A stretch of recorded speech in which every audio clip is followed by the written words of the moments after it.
take your mic. What's up? What's up, party You're people? coming. So I'm gonna be like, No. So, okay. I can get out. so tell me, what is your passion?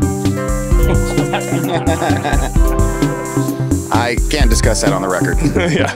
No, so welcome to the X-Foils. What's up? What's up? What's up? We're Walt, Roy, Dylan, and we're actually at the hatch in Hood River. We've been here. I've been here for a week. You've been here for months and months. Walt. Months and months and months. Yeah, Lots of June months. 5th. And you've been here for a day shooting BB guns. Oh, it's been like 3 days. 3 days. Been dead.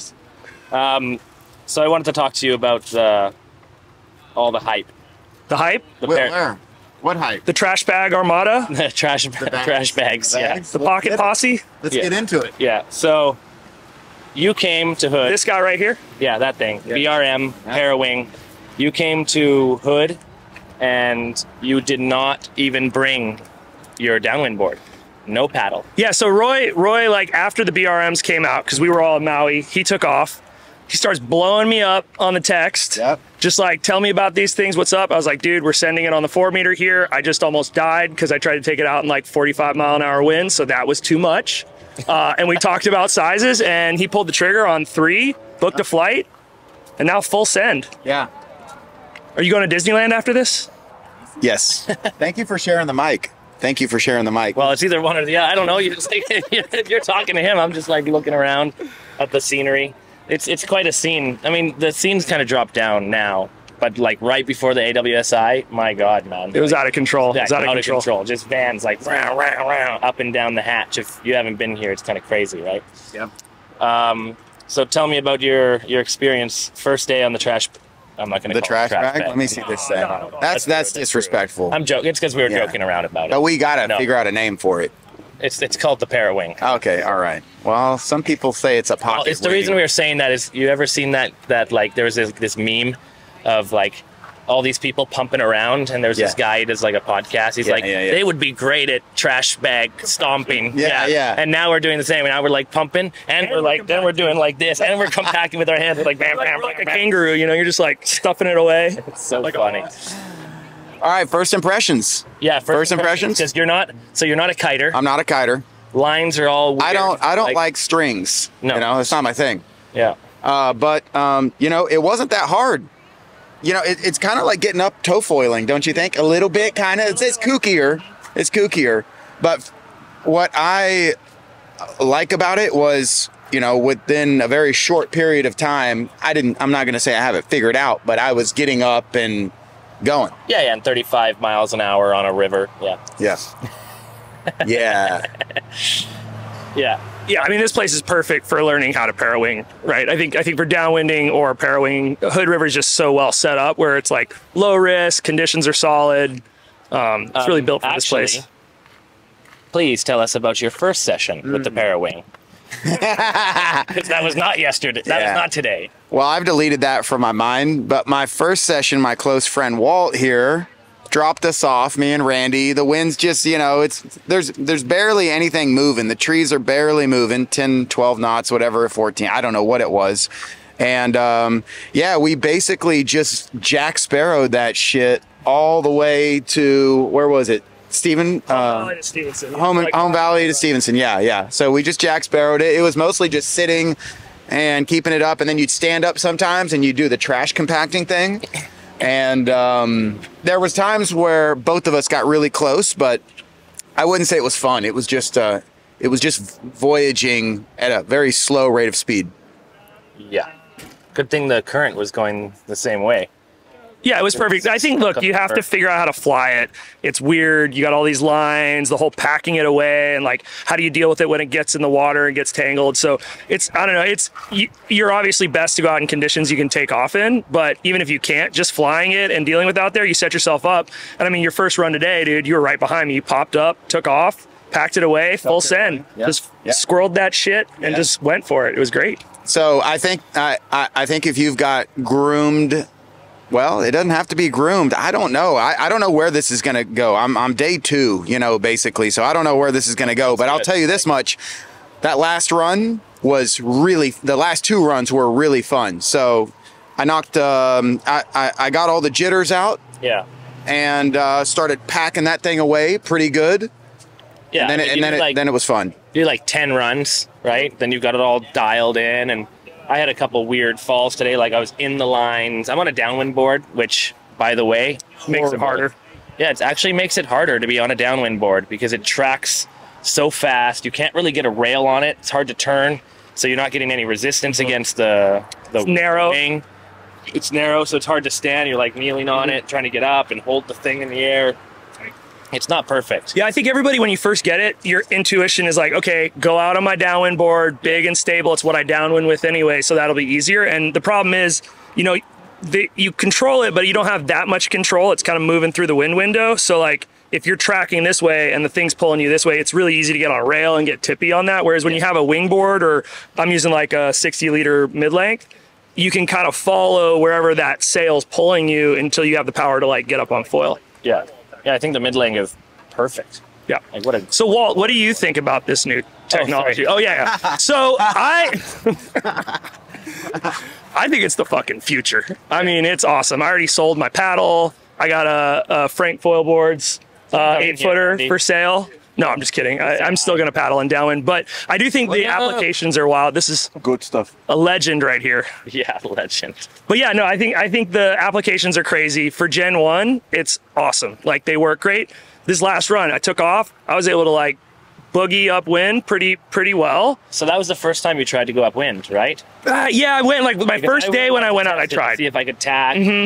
Tried tacking. Yeah. Horrible idea. But if I could get upwind, and man, it goes fine. And like It feels good too when you're on a rail. it's very sensitive. It's on a 2.9, and you put your hand, you just slide your hand down the rail a little bit. You have your thumb as like leverage, and you just tip it a little bit. It gets into the wind. It powers you up. It depowers. Like it just sits on the front lines. Like it's kind of, yeah. They work incredibly well. Like for what being it is, V1, like think where we're going to be 2-3 versions from now, right? I think they're going to replace a lot of the stuff we're doing. And we were talking about the other day, you go on a downwind, you take your paddle, you throw one of these as a backup. So if anything goes wrong out there, you got a backup shoot, you know, or you go out with 2, because if the wind changes and goes down, maybe I got my 5 meter and my That's what 4 I was meter. talking about. I was like, I took 2 as like a tester. Take one to test, the other one in front, and I was like, man, what if your lines get like tangled beyond repair, or your foil goes through it, or the wind dies? You have the 2.9, you want the 4, or the wind gets lit and you're out there just getting smashed. Put away your 4, take out your 2.9. I think the coolest thing is like how it feels once you get up on foil though, right? Like, cause you pop up, it's a little kooky, you're up, you're trying to find a bump you can kind of sit on, just kind of keep your pump cadence going so you can like don't panic and like pack it all away. Cause I think everybody would agree, like that's the hardest part, is like figuring out your technique for packing it away. But all of a sudden you're kind of back to that feeling you had when you started downwinding, where when you get on foil, it's like scarcity again. Like you don't want to fall. And then you're on this shorter board. I'm using a surfier foil, I'm on a longer mast. So it's somewhere kind of between downwinding and like, you know, tow surfing or prone surfing.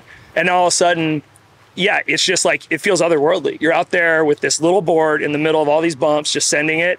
And I think it actually like, it makes it easier to do dry runs, because now you're not dealing with board length and just a bunch of bullshit, like, and your focus, because you have to send it.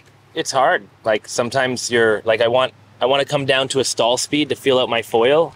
You have to be a lot more conscious of that, because you can't just dip your paddle in and going again. Yeah, but you're not using your paddle anyways. Never. No, so that's my point. That's my thing. If you're not going to use the paddle, which we don't, which that's the ultimate goal, it's not that hard of a transition over. What about you? Because you were using your paddle a lot.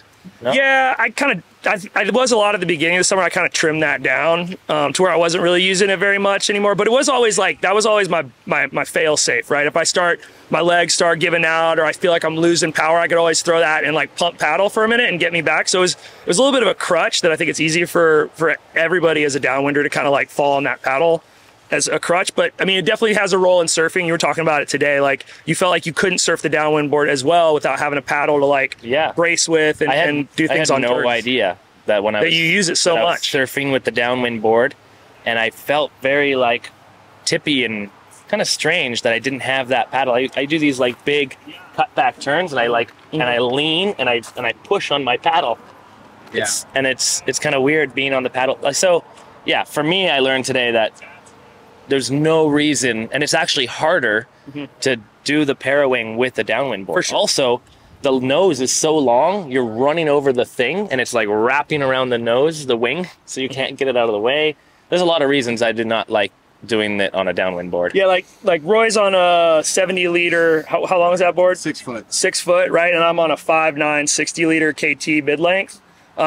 I think that's kind of, you know, narrower, so you're better rail to rail. It's really fast to paddle it because you're still paddling it out, but then you build a ton of speed, so it really makes the wing super efficient. I was on a 70 liter. Yeah. And man, I loved it. It was Yeah. great. I don't know why I'd go down to 60. Like, I don't know if I'd need to. In Puerto Rico especially. Like, I prefer I mean, it's to just have- like I bought a 60. It's fine. I mean, it's all about weight, right? Like, how much do you weigh? What do you need to stay on top of the water? But you just want to be there on top of the water, so when you get that gust, you're like right up on foil. Yeah. And so when I talked to Greg, he said that he'd originally designed it to be ridden in the waves. And that actually everyone's using it to go downwind. Yeah. Which is Well, because it just became like, I mean, the pocket wing from 5.0 is amazing, and it was cool to see them put that tech out, and they started last year, and obviously people are sending on that, but this is just, it feels more like a kite, right? It's more stable, you can move it through the window, and I think as soon as we all got our hands on this, I think the future is that for sure. I mean, you think about a good wing session, or, I mean, a lot of people, it's like developed in Maui, right? They got Kaha, and exactly what he 2 mile, mile long waves. So they're just sailing all the way to the back and then surfing for 3-5 minutes and then sailing all the way back again. So, I mean, the things you could do with it, I'm sure there's like a million applications, but downwinding just seems perfect, right? It just, now no paddle. And I think when you were talking about the paddle earlier, I think it's just a different headspace. We spend so much time towing and surfing and stuff in Puerto Rico. As soon as I got that paddle out of my hand and was on a shorter board, it's like, I'm just in that headspace now. I'm not thinking about downwinding. Like, it's fine to not have a paddle and just pump around. Like, it feels better. Yeah, so I think it's definitely easy to learn how to downwind with the parawing versus a paddle. Yeah, I was saying earlier, I'm like, It's pretty weird. stoked that paddling happened like this waited so long to come out, because The paddle we would have was so all hard. yeah, exactly, and I would have never pushed through and learned it and gotten good at SUP if this had been here as wingers. We would all just been like, cool, out. What do you think? What do you think, Roy? Because you went, Well, I don't know. I think that if you're a good downwinder, you know, if you're doing dry runs and you're not paddling that much, I think this is fine. But is it going to be easier for someone who's brand new, who hasn't downwinded? I'm not really sure. The paddle up thing is really hard. yeah. I don't know, Well, but because I'm out there and I'm powering this thing up. Okay, yeah. First, it depends on your background. That's right? true. I just think if you have no paddling experience, it's so hard to learn how to paddle the right way. I mean, unless you're here in Hood River. yeah. Like, if you can't learn in Hood River, Probably give up. get into another sport, Yeah, right. But Well, this is a lot easier than a paddle to just start moving. You know, you're you get- moving. you You, get so know much that speed. if you can hang on to the damn thing, yeah, if you that you're gonna get. understand and you already have gone through that with the paddle, it is easier. Like, I know where the bump is, and yeah, I could feel that I was doing the same thing. I was getting that momentum in that crevice, right, in that little like I pocket. For me, again, this is day 2, but I know that once I get comfortable stuffing the thing away and it's not really awkward, then I'm gonna really enjoy it. Because right now it takes me, I don't know, a minute or so, or maybe 2, like just messing with it and stuffing lines in weird places. But I think once I'm efficient, like you are, I'll just be more relaxed, and it's gonna be a lot more fun. I fell, got back up on my board. I'm wearing a backpack, so I took my backpack up front, took the thing out, shot it up, got up on foil, and had it in my hands in 39 seconds. How do you like the backpack? Oh, it's no bueno. No bueno. No. You Yeah, got- Dylan's been testing some new stuff, so I think we're gonna see a lot of these hit the market in the next 6 backpack's months. cool to take another wing for sure, but no, it's very inconvenient. It's very inconvenient. Like, I've got to stuff it, and then I don't want to side saddle it. I can if I had like a drawstring and I could throw it on my back like this, You know, like you're wearing like a fanny pack the wrong way. Yeah. But then it's like on your neck, and also I'm climbing on the board and it's in my way. The straps, I was stepping on them and kneeling. Like, there's just anyway, I mean, it's just a backpack to be a backpack. Yeah, I think when you look at downwinding though, right, there's two skill sets that you have to learn to downwind, right? You have to be able to stand up and paddle onto foil, and then you have the like reading the bumps, like you were saying, being able to do dry runs. So if you're already doing that, it's a really easy transition because this makes getting on foil way easier. It's still kooky, like going from like, you know, you're sailing, you're holding it, you're trying to get on your knees and get up to 1 foot, and the thing's moving around. So it's not like it's like grabbing a wing and popping up. It's harder, but it does get you on foil. And then if you already have that skill set of like, okay, like you said, you can dry run it. So you just get up and you clean it, or even if not, like you fall. I think that's the thing you were talking about getting to where you're super comfortable, knowing that like, okay, when I pop up, packing it away, I'm not going to be stressed and tangled up. And when I fall, I'm going to pull it right back out. Because we've all done that too, where we fall, you pull it out and it's just a cluster and it's just spaghetti, and you're in the water and it's sinking this back. I mean, those things kind of suck. And there is something awesome about having an 8-foot board that you can stand on and a paddle. Like you have an ocean vehicle, whereas this is not that. Yeah, you're on a little surfboard out there. Seaworthy.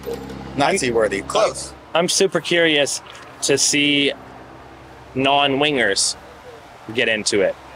Because I agree, there's a lot of wing pop-up crossover with how you get up on this thing. Like if you've done a lot of, especially if you're riding like sinker boards or like smaller wing boards, there's totally a synergy there in how the pop-up technique works. If you're a winger, I think maybe the transition to getting up on foil might be easier. You still got to learn how to downwind. You know, you still got to be efficient. You're still like packing it away is awkward. Like, and then I was curious on how it would be if someone was not a kiter, right? Like dealing with the lines, and you're like, oh, I've never done that. And I tangled it up for you, and I'm like, here you go, untangle it. And you're like, what the who?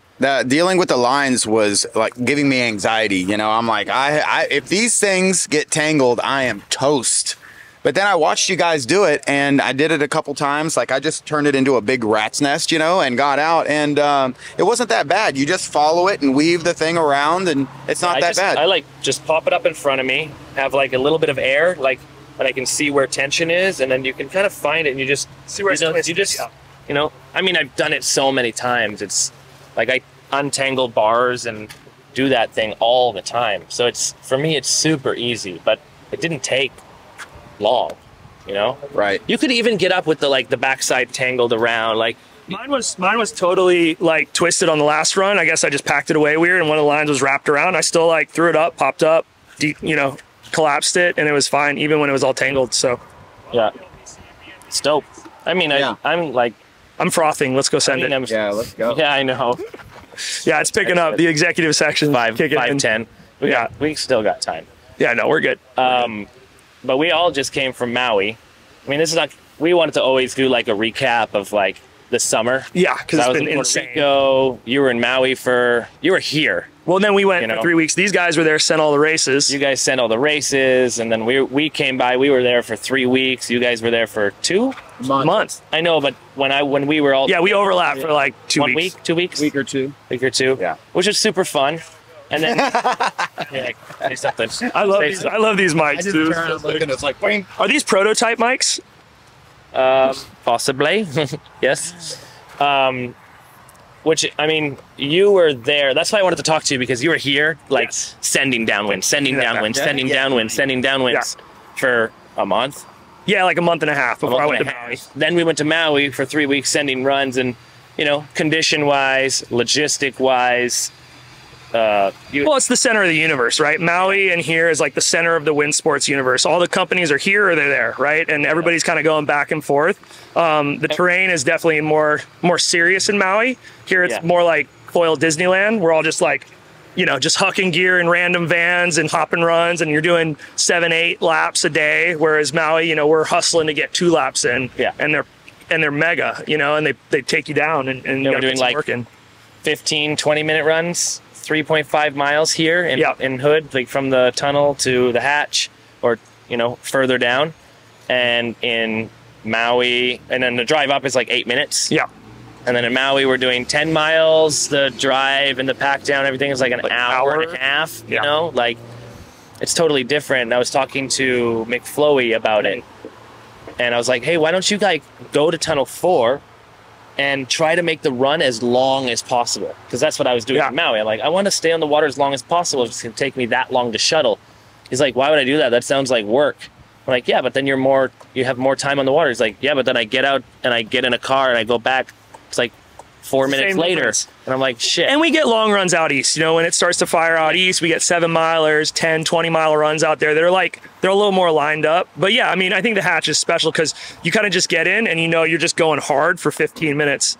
And especially with the Parawing now, it's like everybody's surf game is just that much better, right? Like you're pushing your turns that much harder. You don't have all that, you know, windage when your board comes up, especially when it's real windy on the top turn. Back leg was burning. Exactly. It was burning. Like it was like being on a prone board for 20 minutes. Yeah. 20 minutes on a prone board. And just cranking turns. Yeah. It is awesome. And not having the foil drive under you. I was with Roy on his second run when it finally started getting good. Oh yeah. Without the foil drive weight, which is definitely distracting. How else would you get on a prone board to do downwinder? You couldn't do it. You could do it. The boys in Oahu are doing prone, but I could not do it. Very risky. You know, the chip out, pump out. Yeah, chip out, pump out. Like there's not many people that can do that. There's a whole lot of people. I mean, 100% more people can do this with the Parawing on a prone board than catching a chip and going out. Yeah. I mean, that's the only way. But it's wild. Like I saw Roy on his second run really the first good run where the bumps got good and we got that nice skate park section. And dude, you were just ear to ear, just top turning it. I was so stoked. Because it was exactly the way you had described it. Yeah. You know, you're like, look, dude, because I'm asking you 50 questions, mass, length, board, width, dude, all this stuff. I was exhausting you, and it turns out you just kind of set it up for toe foiling with just a bigger board, whatever. We're all just trying to get back to toe foiling, right? Yeah. If downwinding could feel like toe foiling for an hour straight. Of the jet ski. Without the pain of the jet ski, I don't like jet skis. Yeah. I don't like it. No, I agree. Yeah, you get seasick. You got to fix them. You have to sit this with your buddy. Yeah, it gets weird. Yeah, it's pretty cool. Where could this sport go, right? Did anybody see this happening a year ago? Maybe a little bit. We saw some people with pocket wings, but now that you see the application, you're like, dude, I don't get it. Like every 6 months, this sport just takes another fucking massive step forward, and you're just like, what are the possibilities now? And now we're scratching our heads, like, what do we do with these when we get back to Puerto Rico? Like, what are we sending? How are we sending it? Someone just, Hector messaged me. He's like, hey, what should I do? Is another one coming out, or what's the deal? I'm like, no, that's the only one. And he's like, what size should I get? I'm like, all of 6 them. meter. I mean, at least. This has been the most expensive sport ever, because it's like every year something really changes, It hadn't been around that long anyway. Well, this was just bought downwind boards. Now everybody's got to buy a mid-length. They got to get the mid-length. And they got to get the in-between mass too. You don't want the 85, you don't want the 75, you want the 80. And so here we go, spending money again. Yeah. That's so funny. It's classic. Well, this is the joy we get of being at the beginning of sports. I mean, this sport is effectively a month old, right? And we're here, and we're using the gear, and we're playing, and part of developing it. And they're all over the place. And man, I mean, people that know what they're doing, you're a downwinder, you're a winger. Dude, it just unlocks so easy. So much. Ryan, I'm like, did you even play with it on the beach? He's like, nope. Did you even try to pack it up? Nope. I'm like, do you even know how to fly it? No. I'm like, you had to hold it from the front. He's like, oh, okay. I'm like, he had no idea. He just threw it up, got powered up. I mean, Ryan's really good on foil, he's right? Insane foiler. Really good on foil. But still, he was like, whoa. Whoa. Yeah. Well, that's the cool thing about these sports, right? It's just compounding. Every year we get better at more disciplines, and then you can just apply those to whatever new shit they're going to stick a foil on, or new power source. I guess it's right. It's the combo of what do they stick the foil on, and what are you using to power yourself onto foil, right? It's pretty radical. Yeah. I'm frothing. Yeah. Sorry, we don't have to wrap this up though. Huh? What? You got to wrap it up? No, we don't have to. Oh, is that what you're saying? I just need to switch seats so I'm not looking at the bumps over there. It is pretty cool. It's starting to pick up. Ooh, there's a Parawinger right there. There is a Parawinger. Yeah, let's switch. It'll be less stressful for me. It'll be very distracting for you. Look behind me. It just got worse. Yeah, so good luck with your new distraction. Thank you. Just tell me a little bit about the race.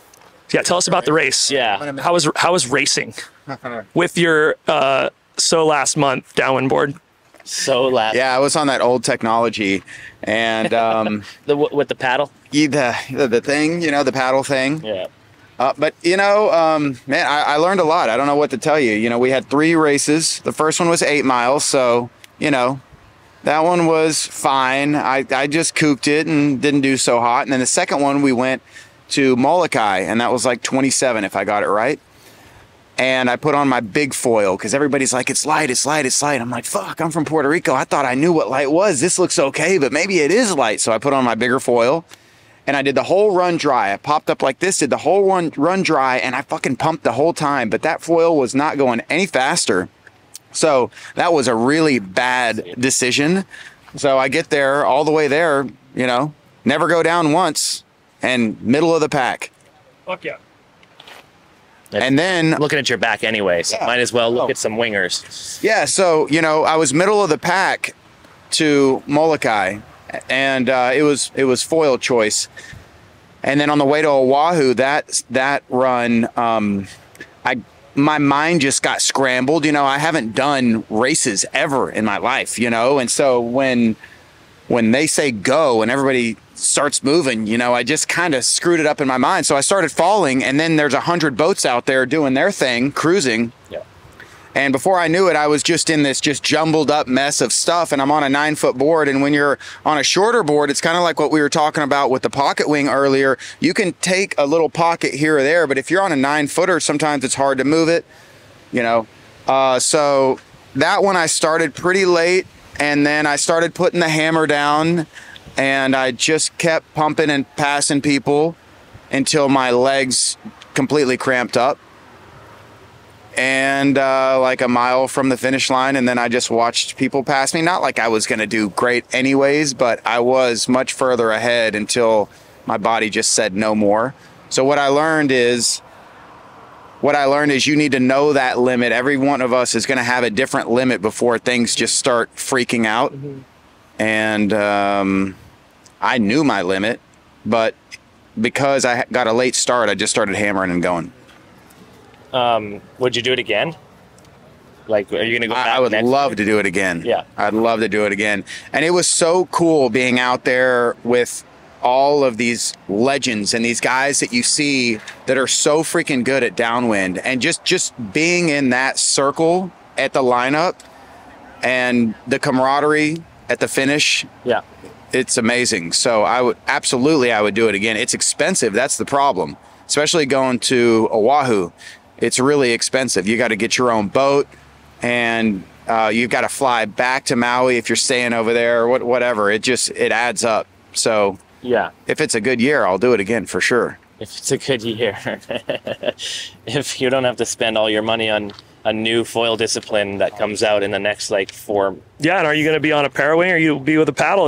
How's that going to work? I heard they're going to work on the boat situation, because if it keeps growing, sounds like the boats were kind of an issue this year, and I think they're working on a new solution for that. I'm not part of a race committee, and I'm not going to make any rules. So. No, we'll be there if it happens next year, right? But I'm going to come back here next summer and stay at your house. So let's do it. Yeah, this place is special. I don't want to hype up Hood too much, but it's pretty fun. Yeah. You'll get better at foiling being here. Yeah, for sure. I think next summer I think I'd like to come here with the family. The runs. I think, Maui was amazing, man. And I'm so glad I went, but I think this is still a little bit easier, and you can get a little. It's just more big time over there. You're at the most isolated place on the planet in big oceans with tiger sharks and big waves and awesome wind conditions every day. We never had a rest day, right? It was just windy every day. Not one. Whereas here, it's just this magical wind machine, right? It's a geographic location that creates wind because of the temperature differential between Portland and the high desert, which is very different than just trade winds or whatever we're getting out in the middle of the ocean. So yeah, it's just, this place is just fun, dude. Like I said, it's like foil Disneyland. Yeah, totally. All right. Let's go send it. How many more runs? 3 at least. Before I 4. fly out today. 4? All right, cool. Well, thanks, guys. Thanks, everybody. Nice recap. And gracias. And if anybody ever wants to know anything about the Parawing, keep listening to my podcast, because that's all I'm going to talk about. I'm just kidding. No, we're going to talk about it more. talk There's about tech it tip. You need to do like a tech tip segment, like how to collapse it, pack it away. Oh, I could do that. That'd like be on good. the YouTube channel. Yeah, because it is a little weird figuring it out, and it's like Yeah, like There's not after really like good 10 instructions. runs and like you know, like what you. I think a bunch of people are going to do a bunch of different things. That's why they're like, well, how are people going to do that? And you're like, people, they'll always figure something out a little bit different. But yeah, what's coming up next is going to be really cool, and I'm super excited to like, you know, geek out on it a little bit because I think it's just fun. I think it's just fun. pair of wings, making fanny packs great again. Yeah. Hell yeah. Hell yeah. Banana bread. Banana bread at work. Bread at work. All right. Let's go send it.